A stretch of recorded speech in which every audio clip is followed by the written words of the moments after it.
The U.S. and Vietnam are expected to cooperate militarily.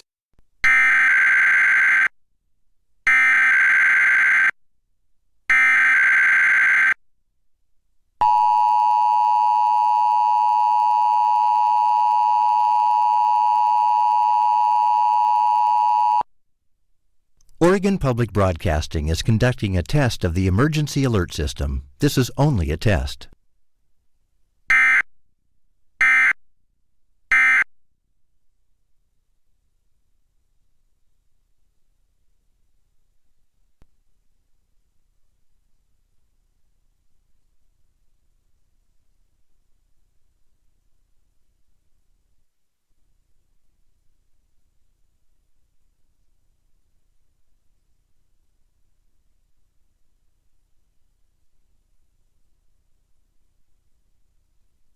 HRV-FM Hood River, KETP-FM Enterprise, KOJD-FM John Day, and at OPB.org. We have our newscast coming up in a little over a minute, and then it's Think Out Loud. Dave Miller's the host of the program, and he joins me to preview it. Hi, Dave.